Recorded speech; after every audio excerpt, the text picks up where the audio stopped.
நமஸ்காரம். உங்க கல்பனா ஸ்ரீகாந்த். மேஷ ராசிக்கு குரு வக்ர நிவர்த்தி எப்படி இருக்கும் அப்படின்றது உங்களுக்கு பாயிண்ட் பை பாயிண்ட் சொல்ல போகிறேன். லாஸ்ட் வரைக்கும் ஸ்கிப் பண்ணாமல் பாருங்கள். ஏன்னா ரொம்ப பிரம்மாண்டமாக இருக்க போகுது மேஷராசிக்கு. மேஷராசி அப்படின்னாலே வலு, அதாவது ஜகத்தின் முதல் லக்னம், முதல் ராசி அப்படின்னு சொல்லக்கூடியது. அப்போ எந்த ஒரு விஷயத்தையும் கடுமையாக என்ன பண்ணாலும் finally I finish it properly அப்படின்னு சொல்கிறது மேஷராசினுடைய குணம். அதுதான் விடாமுயற்சி அப்படின்னு சொல்கிறது. அந்த விடாமுயற்சி இத்தனை நாள் நடந்துட்டு தான் இருந்தது. ஏன்னா எப்பயுமே மேஷராசி தானே.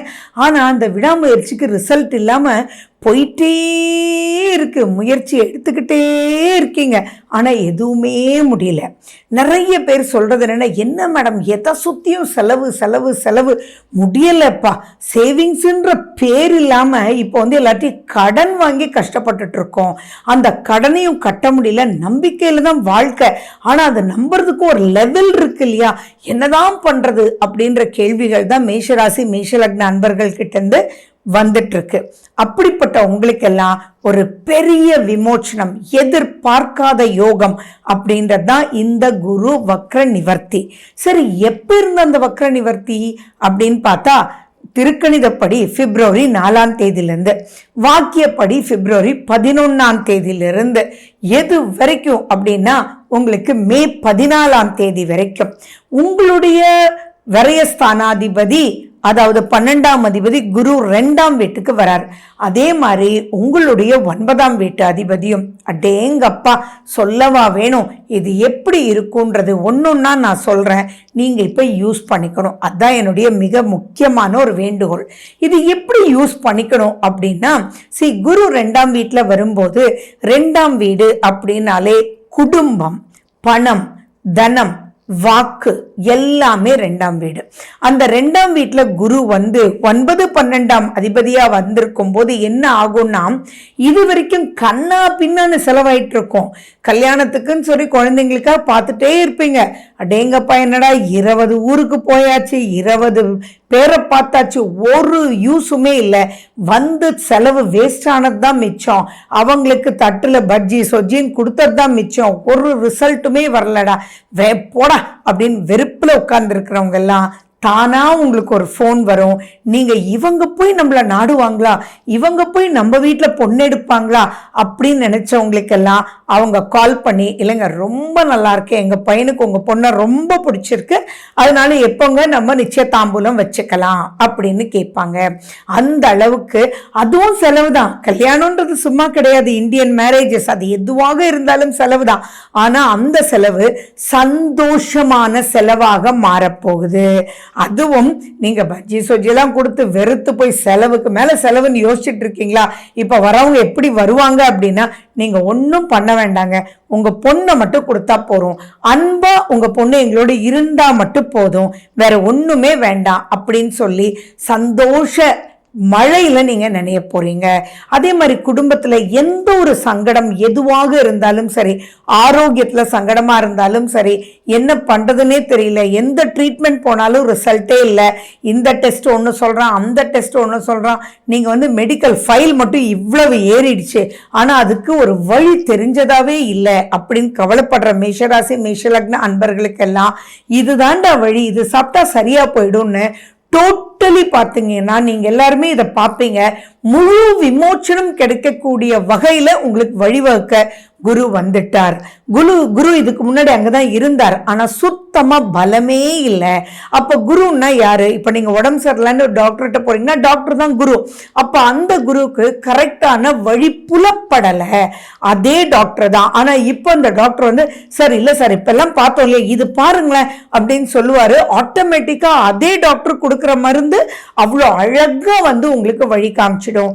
ஏன் நீங்க போய் அந்த டாக்டர்கிட்ட உட்கார்ந்துட்டு இருக்கும் போது பக்கத்துல இருக்கிறவர் சொல்லுவாரு, சார் நான் ஃபைல் வாங்க வந்திருக்கேன், நான் இந்த ஆயுர்வேதிக் ட்ரீட்மெண்ட்டுக்கு போனேன், அவ்வளவு நல்லாயிடுச்சு சார், நான் போய் ஒரு 21 days ட்ரீட்மெண்ட்ல இருந்தேன், நாடி நரம்பெல்லாம் வெடுக்குன்னு இருக்கு சார், நீங்க போயிட்டு வாங்கன்னு சொல்லுவாரு.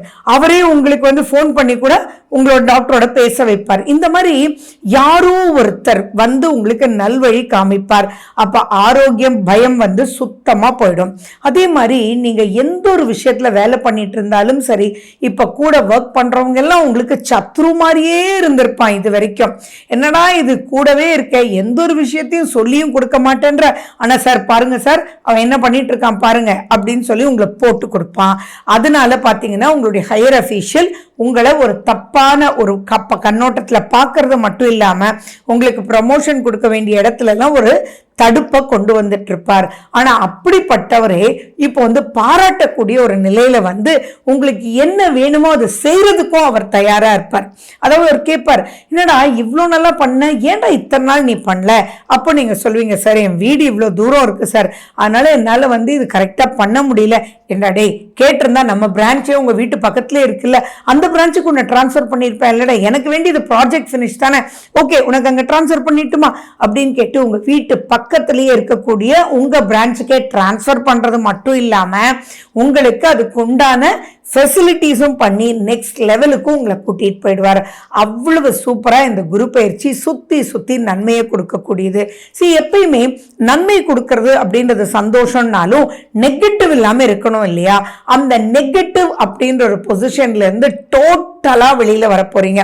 அந்த டோட்டலா அப்படின்றது உங்களுக்கு மட்டும் இல்ல, உங்களுடைய குடும்பத்துல எந்தெந்த ஒரு விஷயம் முட்டுக்கட்டையா இருந்ததோ, குழந்தைங்க சந்தோஷமா இல்ல, குழந்தைங்க படிக்கல, சரி நீங்க கல்யாணம் பண்ணி கொடுத்துருக்கீங்க, உங்க மகனும் மருமகளும் பயங்கரமா சண்டை போட்டுட்டே இருக்காங்க, உங்க மக வந்து அப்பா மாப்பிள்ளை இப்படி பண்றாருப்பா என்னால முடியல அப்படின்னு சொல்லி உங்ககிட்ட புலம்புறாங்க, மனசு குழந்தைங்களை நினைச்சு பாரமா இருக்கு, எவ்வளவு பண்ணாலும் சரி மாப்பிள்ளை தொலைச்சிட்டே இருக்காரு, மறுபடியும் எவ்வளவுதான் பண்றது மகளுக்காக அப்படின்ற கவலைக்குள்ளெல்லாம் இருக்கீங்களா? கவலையே படாதீங்க. ஆட்டோமேட்டிக்கா இப்ப குரு வந்து உங்க மாப்பிள்ளையே கூப்பிட்டு நீங்க உட்கார வச்சு இதெல்லாம் பண்ணிருக்கோம் மாப்பிள்ளை, உங்களுக்கு என்னத்தான் வேணும், உங்களுக்கு எந்த வழியில நாங்க உதவி பண்ணணும் அப்படின்னு சொல்லி கரெக்டா அவருக்கு வழி கொடுத்து அவருடைய திறமைகளை நீங்க புரிஞ்சுக்கிட்டு அவருக்கு ஒரு நல்வழி காமிப்பீங்க. அதே தான் உங்களுடைய மகன் மருமகளோடையும். அப்போ குடும்பத்துல என்ன குதூகலம் ஏற்படும், அந்த குதூகலத்தினால் உங்களுடைய மதிப்பு மரியாதை ரொம்ப அழகா மேல போகுன்றதும் நீங்க ஞாபகம் வச்சுக்கணும். அந்த அளவுக்கு உங்களால் உங்க குடும்பத்துக்கு பெரிய வளர்ச்சியும் அண்ட் வராக்கடன் கூட இப்ப வரக்கூடிய வாய்ப்புகள் இருக்கு. நிறைய பேர் பாத்தீங்கன்னா இப்போ ஒரு கால் வச்சிருப்பீங்க குரு நல்லா இருக்கும் போது, அது கடைசியில குரு வக்ரமானதுக்கு அப்புறம் அப்படியே முடங்கி இருக்கும். ஆனா கட்ட வேண்டிய கடன் கட்டணும் தானே, பேங்க்காரன் கேட்பான் இல்ல, நீ அகலக்கால் வச்சதுக்கு அவங்க என்ன பண்ணுவாங்க? அப்போ வந்து என்னடா இது, இந்த மாசம் கடைசி வந்தாலே நடுங்கும், பேங்க்காரன் வருவானே கேட்பானே கட்டணுமே அப்படின்றது. இப்ப பாத்தீங்கன்னா அந்த சைட் ஃப்ளோ நல்லா வரும். அந்த ஃப்ளோ வர்றதுனால முதல்ல கொண்டு போய் நீங்க கட்ட வேண்டிய பாக்கிகளை கட்டிடுவீங்க. அது மட்டும் இல்லாம இங்க நான் வந்து கடன் வாங்கி கட்டுவீங்கன்னு சொல்லல, நான் என்ன சொன்னேன், இங்க தொழில் ரொம்ப நல்லா நடக்கும். அப்ப நிறைய கஸ்டமர்ஸ் ஃப்ளோ வருவாங்க. நிறைய வரும்போது ஆட்டோமேட்டிக்கா பாத்தீங்கன்னா ஃபண்ட் ஃப்ளோ நல்லா இருக்கும். அந்த ஃபண்ட் ஃப்ளோல நீங்க கட்ட வேண்டியது நீங்க கட்டிடுவீங்க. அப்போ உங்க வாக்க காப்பாற்றக்கூடிய ஒரு அற்புதமான ஒரு காலகட்டமாவே இருக்கு. அதுல இன்னும் சொல்லணும் அப்படின்னா சத்ரு சம்ஹார யோகத்தையே பெறது இந்த குரு. எதனால அப்படின்னா அந்த குரு 2ஆம் வீட்டுல உட்கார்ந்து எதை பாக்குறாரு, உங்களுடைய 6ஆம் வீடு 8ஆம் வீட பாக்குறாரு இல்லையா? அப்போ 6, 8 அப்படின்னா என்ன, அங்க தேவையில்லாத பிரச்சனைய மறைவா கொடுக்கக்கூடிய இடத்தை குரு பார்க்கும் போது ஆட்டோமேட்டிக்கா இதுதான் பிரச்சனை, அதனாலதான் இப்படி நடந்திருக்கு, ஓ இவன் தான் போட்டு கொடுக்கறானா, பக்கத்துல இருந்தே வந்து போட்டு கொடுக்கறானா அவன், ஓ மை காட் அவன்கிட்ட எப்படி நடந்துக்கணும் அப்படின்ற பக்குவங்கள் எல்லாமே உங்களுக்கு கிடைச்சிடும். 8ஆம் வீட்டை குரு பார்க்கும்போது எப்படி இருக்கும் அப்படின்னா ஏதோ ஒரு ரூபத்துல எதிர்பார்க்காத லாபங்கள் வரும். 8ஆம் வீடுன்றது எதிர்பார்க்காத, அது நெகட்டிவா இருந்தா எதிர்பாராத நெகட்டிவ், நல்லா இருந்ததுன்னா எதிர்பார்க்காத பாசிட்டிவ். அதுக்கு தான் நான் சொன்னேன் வரா கடன் வரும். அதே மாதிரி நீங்க லோன் வச்சிருப்பீங்க, லோன் கட்டணும் அப்படின்னு ப்ரெஷர் போய் சார் இல்ல சார் இப்போ வந்து நீங்க அதுல இருக்கக்கூடிய அக்கௌண்ட் அமௌண்ட்டை நாங்க இதுக்கு டிரான்ஸ்ஃபர் பண்ணிட்டோம், அதுக்கு எப்படி அமௌண்ட் வந்துச்சு அப்படின்னா உங்களுக்கு கொடுக்க வேண்டியவன் போட்டிருப்பான், அதுல நீங்க பார்க்காமலே இருந்திருப்பீங்க. இதெல்லாம் சர்ப்ரைசஸ். ஸோ அந்த சர்ப்ரைசஸ் பாசிட்டிவான ஒரு வழியில எடுத்துட்டு போகும். அது மட்டுமா, குரு வந்து உங்க 10ஆம் வீட்டை வேற பார்க்கிறார். அப்போ 10ஆம் வீட்டை குரு பார்க்கும்போது தொழில்ல நிறைய பேர் வந்திருப்பாங்க, கேட்டிருப்பாங்க, ஃபோன் பண்ணி உங்களுக்கு வந்து என்ன பண்ணலாம் ஏது பண்ணலாம் டிஸ்கஷன் நடந்துட்டு இருக்கும். ஆனா அது டிஸ்கஷனாவே போயிட்டு இருக்குமே ஒழிய ஃபினிஷ் ஆகாது. ஒரு விஷயத்தை நம்ம போட்டு அந்த கான்ட்ராக்ட் சைன் பண்ணாதானே ஜெயிக்க முடியும். அந்த கான்ட்ராக்ட் சைனிங்கே இல்லாம interview number 1, interview 2, interview 3, interview 4 pass பண்ணிட்டீங்க சார், வெயிட் பண்ணுங்க சார் அப்படின்னு சொல்லியிருப்பாங்க. ஃபைனல் ரவுண்ட்ல நீங்க இருக்கீங்க சார் அப்படின்னு சொல்லியிருப்பாங்க. ஆனா அந்த ஃபைனல் ரவுண்ட் எப்போ வரும்னே தெரியாம நீங்க காத்துட்டு இருப்பீங்க. அப்படிப்பட்டவங்களுக்கு எல்லாம் திடீர்னு சார் ஃபைனல் ரவுண்டெல்லாம் இல்லை, யூ ஆர் செலக்டட் சார் அப்படின்னு சொல்லி உங்களுக்கு கம்ஃபர்டபுளான ஜோனுக்கும் அவங்க வந்து கூட்டிட்டு போவாங்க. இந்த மாதிரி தனம், வாக்கு, குடும்பம், சந்தோஷம் அப்படின்றது நிறைஞ்சு இருக்கு. இது ஒரு முக்கியமான விஷயம். இதனால தான் நான் லாஸ்ட் வரைக்கும் பாருங்கன்னு சொன்னேன்.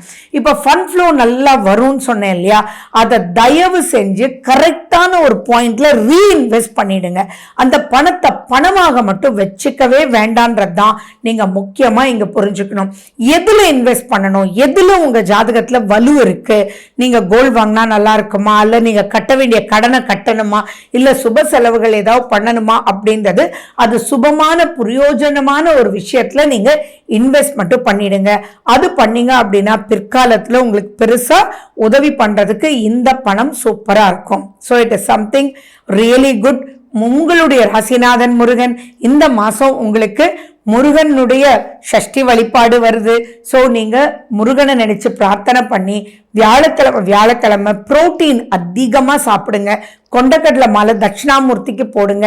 மஞ்சள் நிற ஆடைகள் அதிகமா உபயோகிங்க.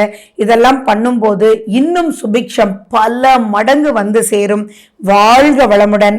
நன்றி, வணக்கம்.